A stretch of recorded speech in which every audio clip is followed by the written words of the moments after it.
សួស្តីអ្នកទាំងអស់គ្នា Welcome to Khmer Voices, where we shine a spotlight on the achievements of the Khmer diaspora around the world. I'm your host, Wani, aka Vanny. Today, I chat with someone I've known since we were in elementary school in Hamilton, Ontario, Canada. Her name is Thea Em.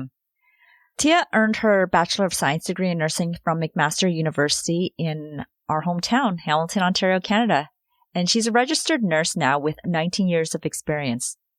And like me, she made the move to the West Coast and she's currently living in beautiful Vancouver, British Columbia, Canada. You know, this all could have been derailed. She was actually involved in a serious car accident that left her in a coma. And this affected her memory. So imagine you're 3 years into university. You're ready to graduate after one more year, but you're having a hard time your last year remembering what you've already learned the last 3 years. So she discusses this, but on top of this, she was also, okay, I'm not going to tell you. You'll have to listen to find out. I hope you enjoy this episode. Welcome, Tia, to the podcast. My first guest. Thank you for joining me. Thank you so much, Vanny. I'm actually really excited and, as you know, a little bit nervous. When I was reading your bio, I did not know that you had gone through all that.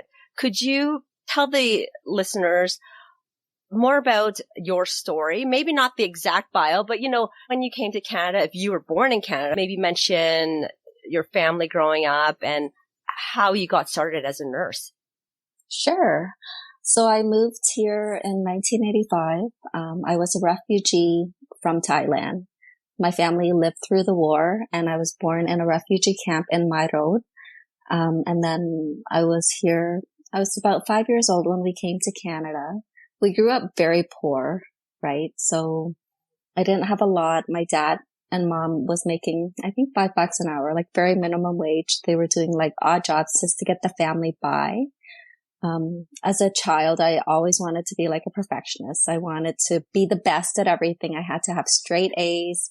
I think I only had like 1 B in my entire, education. And that was in high school because I decided to take, back then we had OAC chemistry. So grade 13, they don't have that anymore. Mm-hmm. That was when I got my 1 B because I took it in grade 12.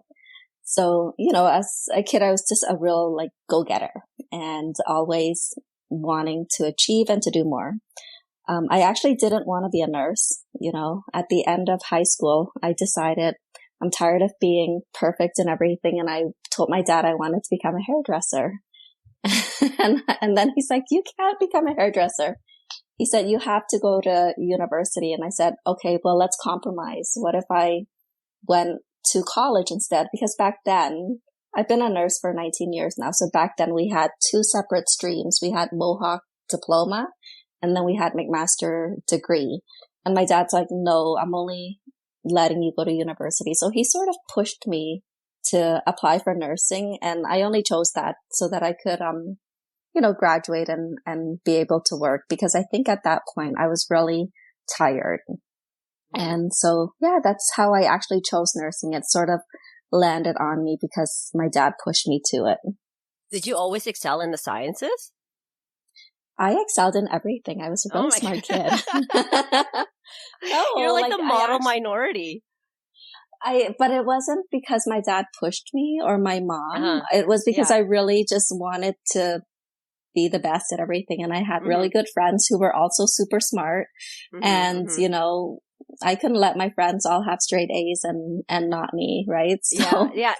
Who you surround yourself with, it plays such a big role, because what do they say? You're the average of the 5 people that you spend the most time with or keep in touch with. And you're very fortunate to have surrounded yourself with go-getters and people who want to excel and do better in life and give their parents a better future. Yeah. So, we had like we had like a little Cambodian community, right? And we grew up in an area called, like, the apartment buildings were called Tyndale. And it was just like pretty, it wasn't the best, but it was home. And yeah, I lived there for about 2 months. Oh, did you? Yeah. Yeah. So we grew up in that area and those were my friends, and we went to Bagshaw. Yeah. Mm-hmm. You were quite young when you got pregnant. Can you tell me, you were attending university. Mm-hmm. Could you remind me what year you were in and what was going through your head when you found out that you were pregnant and, you're pursuing a nursing degree? Like that must be so overwhelming. And how did you know that you were just going to get through it? Were you more like, you know what? I got to do this. I got to do it. And I have the support system. I'm going to do it. Tell me, what were you thinking and how were you feeling? Well, let's go back a bit. So, I mean, I'm a mother now, right? So my daughter is actually turning the age that I was when I had her. She's turning 22. And if she ever did the things that I did at her age now, I would have locked her in her room and never let her out. I actually went through a whirlwind romance where, her father, my ex-husband, I met him at 20. We only dated for 4 months, and 4 months later decided to get married. Wow. So under a total of 8 months. And yeah, and I got pregnant pretty quickly because, it was my first serious relationship in my adult life, right? So I actually got married in my 3rd year of university and got pregnant right away. I was about to start the 4th year of university when I got into the car accident, and I was 7 months pregnant at the time. Oh my God. But yeah, so even when I got pregnant, I was actually going through school, and it was just a lot. Like, I don't know how I did it back then. Looking back now, I really don't know, how I felt or how I even got through it all. Were you concerned about finishing school? Never. No, never. Good. So you always had that support system. Yeah, absolutely. And I think anytime life threw anything at me, I really didn't see it as too much of an obstacle. Even having a child, like I just didn't see that as a big thing because I just figured I could make it through school. I only had 1 year left. It sounds like you were always on the right path, even though you had these major obstacles. Why would you say then? Because I asked you pre-interview what you would tell your younger self. Why would you say then you're enough? It sounded like you're a go-getter. Like why would you say you're enough? And at what age of Thea were you talking to when you're saying? Oh my gosh, I would say that probably at almost every age, I think, but more so in my later 20s, like after I already went through the graduation and everything. Because I think in striving to do so well in school and in striving to achieve so much, I placed a lot of, demands on myself. And with that, became almost like a perfectionist complex, right? So wanting to always be perfect in every way. And it actually transcended to my own self-esteem as well, because I never felt like I could reach that goal. Like when I would get close to it, there was always more, something higher to achieve. It even affected my looks, and to be able to say, oh gosh, like you're not perfect. Like you need to do this. Do you know what I mean? So it affected all areas of my life. And so I would say to my younger self, like, you're enough. Like you are exactly where you should be in that moment and in that time.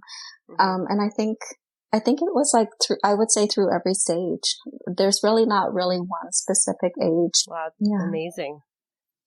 I forgot to ask you the details of the accident. What exactly happened? We were actually going to a family barbecue. So I was meeting my family. I was the passenger behind the driver. My ex-husband at the time was next to me, and I was pregnant, so I didn't want to wear my seatbelt because it was confining. Yeah. But that actually saved my daughter's life.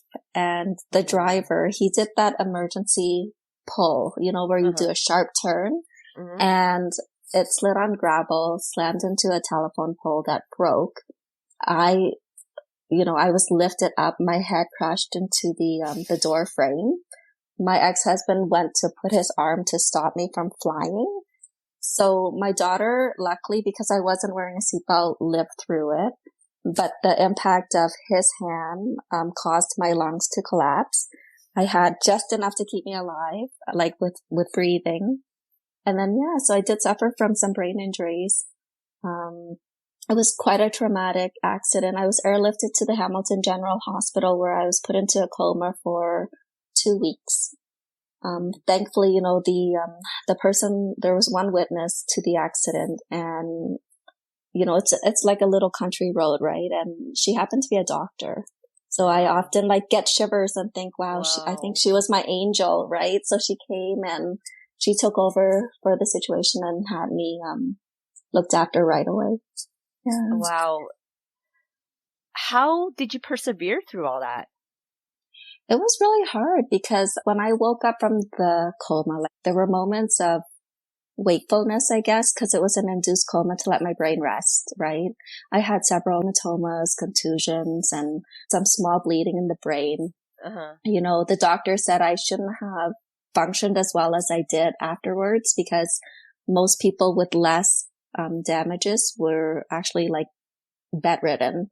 Uh-huh. And I just bounced right back to my normal self. But what I didn't realize though was how much it affected my brain. So I remember trying to go back to school in January, and I realized very quickly that I couldn't remember a lot of my nursing skills for the past 4 years. And then I was like, oh my gosh, I have to relearn how to learn. And I've always had a pretty like photographic like memory where I could just memorize things. And that's how I really got through school. So I really had to relearn. And then, so it was really challenging.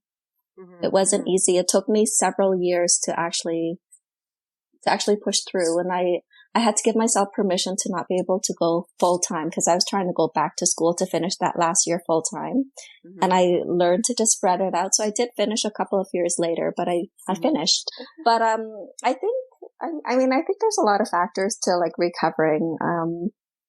I do believe in like the power of prayer and stuff. And a lot of people were praying for me. I was also young, like I was 21 at the time. So I think, that played a factor too. I am recovered, but I think one of the biggest things that it affected, and it scares me to this day, especially now where I'm working with like the elderly and gerontology, and with like dementia and stuff being like such a huge thing that brings people to the nursing home. My memory isn't that great. Like I look back and I can't remember situations, right? So long-term memory, I have a good thing, but short-term, it's like, and I sort of just let it slide. But things that I want to learn and things I want to remember, I just have to try a little bit harder, and then I can remember things.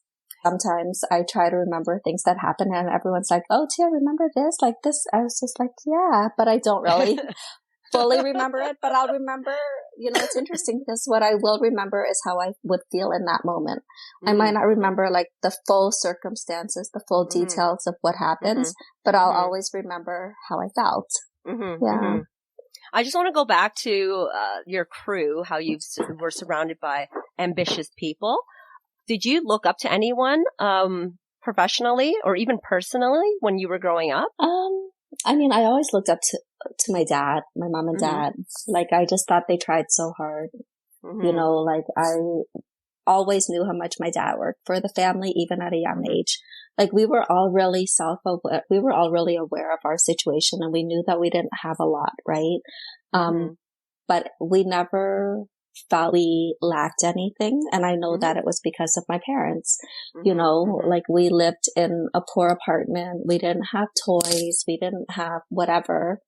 But we were always happy, right? So I really looked up to my parents and I saw how hard they worked. And so, yeah, definitely my parents. I definitely echo that for my parents as well. I never really felt poor until maybe I was like in my teens, in my early teens, when you start being a bit more self-conscious and seeing what other people are wearing, because I always had a full stomach. Always. And, yes. That's our love language too, to make sure that you're properly fed. And I never really felt poor. Yeah. But yeah, so your parents, it sounds like your dad played a huge role in you becoming the person that you are now. So you looked up to your parents growing up. Who inspires you now? Who inspires me now? I mean, a lot of people. I still have some really great friends. And would it be corny to say that I look up to my daughter? because Not at my all. daughter is just such a well-rounded person. She's pretty amazing. She's my best friend. She's just got such a great head on her shoulders, right? Like she's just a great person. So I really look up to her with what she's doing. Like she's still in school. She's setting her own path and I really love her. Professionally, I mean, I always have people that I look up to in terms of wanting to be better as a nurse, right? So if I see someone who has really strong leadership skills, I sort of latch onto them and I learn from them so that I could become a better leader and a better nurse. Yeah. So I don't know. It's a really hard question to answer because I don't have just one person that I look up to because so many different people in my life motivates me in different ways. Could you remind me, what do you do for work now? You're a nurse, but what exactly do you do in that capacity? Yeah, so I'm a registered nurse and where I'm at now is not where I thought I would be when I first started nursing, definitely. I think the accident played a role in that. So, with having to go back to school, I had to find, so nursing has so many different types, right? And so I fell into gerontology and into geriatric nursing because I needed to find an environment that was a slower pace to adapt, to the brain injuries and everything while I was in school. And I fell in love with it. I fell in love with working in the nursing home and working with the elderly. I absolutely adore the population that I work with. I actually even I started specializing more in dementia care, which is, it's like a cognitive impairment. It's a disease. It's an awful, awful disease that affects every aspect of your life, right? There's various forms of dementia. So it can stem from Alzheimer's. It can stem from different diseases, right? But yeah, so I work with the elderly population in the nursing home. I started out as a floor nurse and then I kept moving my way up the leadership ladder. So I did eventually become a director of care, which is, the nurse manager. And I did that through COVID. So I moved to British Columbia in 2020, started out as an assistant director, which I was already doing back in Hamilton, and then became the director. And it was very challenging. So it's a challenging role in itself, but it was one that I was really aiming for because, as a nurse, you're like, okay, well, gotta work my way up that ladder, right? And I did just recently, within the last year or so, step back down to frontline nursing and doing floor nursing again. And that was a choice that I made, just to reconnect back with being on the floor and being a nurse, versus all the managerial responsibilities. Yeah. What's going to happen in the next 1 to 2 years for you, Thea? Are you looking to go back into management or are you going to be staying on the front line? I'm actually looking to transition to try nursing differently. So I do want to take the Botox and filler courses. I want to try more cosmetic nursing. I think, when you've been nursing for as long as I have, it starts to weigh down on you. And even though I have a passion for it and I love looking after people and even being a part of the palliative care and the dying process, it's a really tough occupation. And so I am looking now I'm in my early 40s and I really want to sort of transition differently with nursing. Yeah. So, I mean, you're learning something new too, right? And I think part of the joy in finding what you love to do is learning. If you're just kind of doing the same thing over and over, it does, although it's challenging, there are challenging days, it does kind of get repetitive and, dare I say, boring. Yeah. So I totally get you. I totally understand. Yeah. What do you do outside work? Outside work. Yeah. What are your hobbies? In our culture, I think because, we grew up poor and there's this survival mode as well.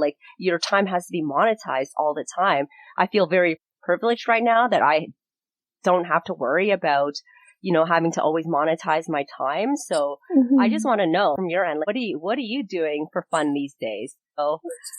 It can't just be all work. What do you enjoy on your free time? So I'm actually trying to get back to things that I used to enjoy pre-COVID. I know it sounds silly, but like COVID really took its toll on me and like stress wise, that type of thing. I'm actually on an LOA from work right now, and that's why I'm in Hamilton, just to step away. But things I enjoyed pre-COVID, I'm trying to get back into. And where you like to play volleyball, I love to play dodgeball.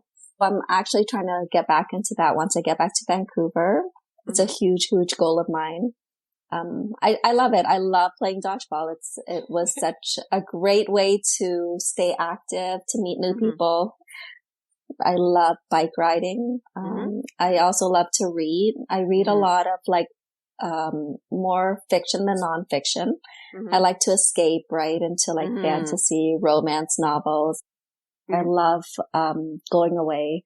I love my all-inclusives, but I do want to explore like more countries. I'd love to go to Cambodia. I'm like, have you been? That's never.